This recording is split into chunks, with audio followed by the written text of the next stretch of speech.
जय हिंद। स्वागत है आपके अपने चैनल PFA 5 जन्य फॉर ऑल पर और मैं हूं चंदन अखिलेश पांडे। और आज की हमारी विषय वस्तु है नोबेल पुरस्कार एवं विजेता भारतीय। यानी आज के वीडियो में हम बात करने वाले हैं नोबेल पुरस्कार के बारे में और उन शख्सियतों के बारे में जो भारतीय होकर के इस पुरस्कार को अर्जित किया, इस पुरस्कार को अपने नाम किया। सबसे पहले तो आप सभी जानते होंगे कि नोबेल पुरस्कार एक लोकप्रिय पुरस्कार है, विश्व का सबसे बड़ा पुरस्कार है और यह नोबेल पुरस्कार प्रत्येक वर्ष 6 क्षेत्रों में यानी भौतिक विज्ञान, रसायन विज्ञान, चिकित्सा, अर्थशास्त्र, विश्व शांति और साहित्य के क्षेत्र में जो वैश्विक लेवल पे, ग्लोबल लेवल पे जो असाधारण प्रतिभाएं होती हैं, जो विलक्षण प्रतिभाएं होती हैं, उनको यह पुरस्कार प्रदान किया जाता है। तो सबसे पहले हमें यह जानना है कि यह पुरस्कार क्यों दिया जाता है। तो इस पुरस्कार के पीछे एक नाम आता है अल्फ्रेड नोबेल। एक महान वैज्ञानिक के साथ साथ आविष्कारक और साथ ही एक बड़े उद्योगपति जो स्वीडन के रहने वाले थे। और स्वीडन के रहने वाले इस महान वैज्ञानिक की स्मृति में, याद में यह पुरस्कार प्रत्येक वर्ष यानी 10 दिसंबर को वितरित किया जाता है। 300 से अपने अधिक आविष्कार अपने नाम करने वाले अल्फ्रेड नोबेल की सबसे बड़ी उपलब्धि 1866 में मिली थी, जब उन्होंने डायनामाइट का आविष्कार किया था। यानी एक पृथ्वी को आधुनिक पृथ्वी बनाने में, विज्ञान और तकनीक के क्षेत्र में एक नया आयाम स्थापित करने में इनके आविष्कार डायनामाइट का एक बहुत बड़ा योगदान था।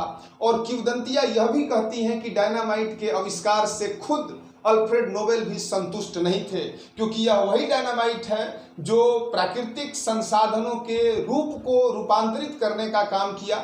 बड़े बड़े पहाड़ों, बड़े बड़े चट्टानों को तोड़ने का काम यह डायनामाइट करता है। और इसी डायनामाइट के आविष्कार के वजह से वैश्विक लेवल पे यानी पूरी दुनिया ने अल्फ्रेड नोबेल को सर आंखों पे बिछा लिया।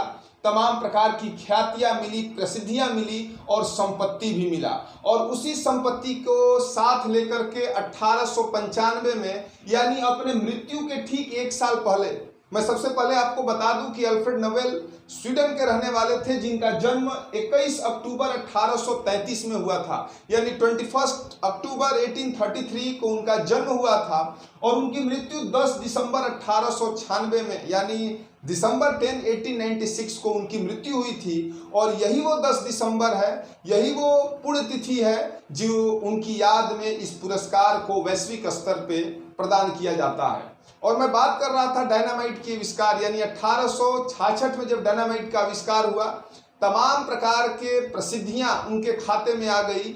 और चूंकि डायनामाइट के आविष्कार से खुद अल्फ्रेड नोबेल असंतुष्ट थे और उसी असंतोष की वजह से 1895 में मृत्यु से 1 साल पहले उन्होंने एक वसीयत बनाई और उस वसीयत में उन्होंने लिखा कि इस डायनामाइट के आविष्कार से जितनी भी संपत्ति मुझे मिली है, उस संपत्ति का जो इंटरेस्ट होगा, जो ब्याज होगा, उस ब्याज को इस पुरस्कार के रूप में प्रदान किया जाएगा, जो 6 क्षेत्रों में यह प्रदान किया जाएगा।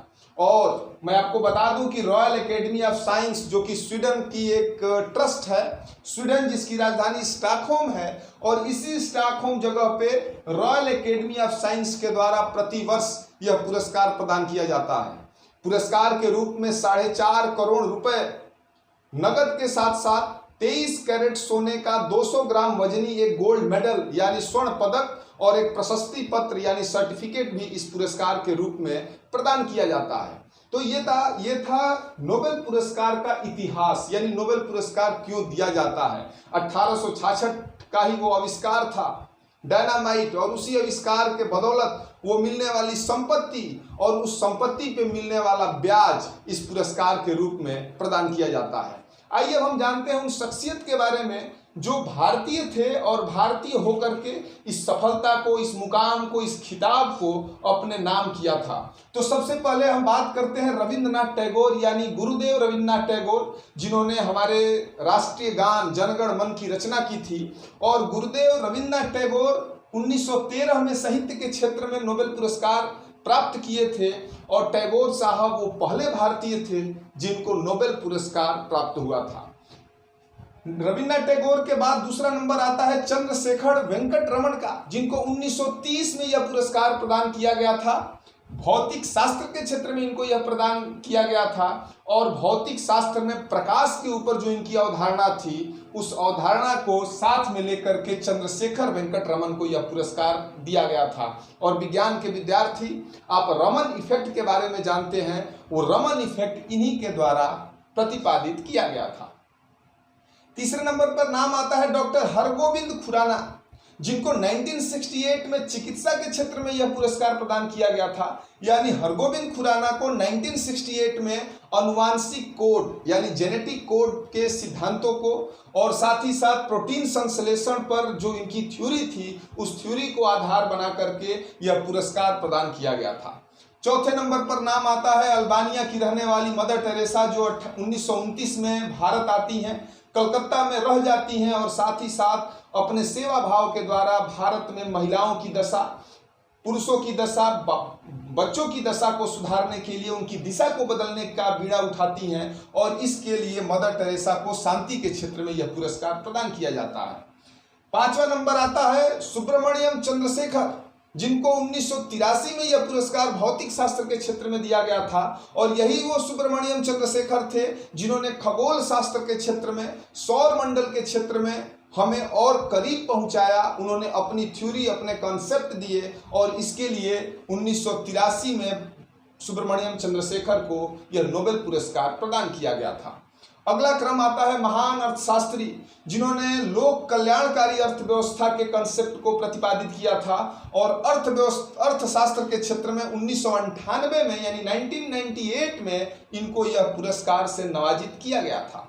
अगला नाम आता है साहित्यकार वीएस नायपाल, जिनको 2001 में साहित्य के क्षेत्र में यह पुरस्कार प्रदान किया गया था। ये वही वीएस नायपाल हैं जिनकी सैकड़ों साहित्यिक रचनाएं पूरा विश्व पढ़ता है, पूरा ग्लोब पढ़ता है और इसी साहित्य के आधार पर इनको यह नोबेल पुरस्कार प्रदान किया गया था। अगला नाम आता है वेंकट रमण कृष्ण, जिनको 2009 में रसायन विज्ञान के क्षेत्र में यह पुरस्कार प्राप्त हुआ था। राइबोसोम के ऊपर उनकी जो अवधारणा थी, उनके जो सिद्धांत थे, उस सिद्धांत को साथ लेकर के यह पुरस्कार उनके नाम गया था। और फिर नाम आता है बचपन बचाओ, यानी भारत में भारतीय बच्चों की परवरिश के लिए, उनके पोषण के लिए, उनके हक और हुकूक की आवाज उठाने वाले कैलाश सत्यार्थी को 2014 में शांति के क्षेत्र में नोबेल पुरस्कार दिया गया था। मैं आपको बता दूं कि 2014 में कैलाश सत्यार्थी के साथ साथ पाकिस्तान की मलाला यूसुफजई, जो बालिकाओं की, लड़कियों की शिक्षा के लिए आवाज बुलंद किया था, उन दोनों शख्सियत को यानी मलाला यूसुफजई और कैलाश सत्यार्थी को संयुक्त रूप से विश्व शांति के क्षेत्र में यह पुरस्कार प्रदान किया गया था। 10वें नंबर पर नाम आता है अर्थशास्त्री, जिन्होंने वैश्विक गरीबी यानी ग्लोबल पॉवर्टी को रिड्यूस करने के फॉर्मूले बताए और उस फॉर्मूले को आधार बना करके अभिजीत बनर्जी, जो कि भारतीय मूल के अर्थशास्त्री हैं, उनको 2019 में यह पुरस्कार प्राप्त हुआ था। यानी अब तक कुल 10 भारतीयों को यह नोबेल पुरस्कार के खिताब से सम्मानित किया जा चुका है। तो ये था नोबेल पुरस्कार प्राप्त करने वाले भारतीयों की सूची, उनका क्षेत्र। और फिर से मैं एक बार आपको बता दूं कि यह नोबेल पुरस्कार प्रति वर्ष 10 दिसंबर को अल्फ्रेड नोबेल की पुण्यतिथि पर उनकी स्मृतियों के उपलक्ष्य में उनकी यादों को साथ लेकर के 6 क्षेत्रों में यानी फिजिक्स, केमिस्ट्री, चिकित्सा यानी मेडिकल, साथ ही साथ साहित्य यानी लिटरेचर, अर्थशास्त्र यानी इकोनॉमी और वर्ल्ड पीस यानी वैश्विक शांति को आधार बना करके, क्षेत्र बना करके यह पुरस्कार प्रदान किया जाता है। उम्मीद है कि यह वीडियो, यह सामाजिक विषय का एक हिस्सा आप सभी को पसंद आया होगा। मिलते हैं एक नई विषय वस्तु के साथ। जुड़े रहिए, बने रहिए आपके अपने चैनल 5 जन फॉर ऑल पर।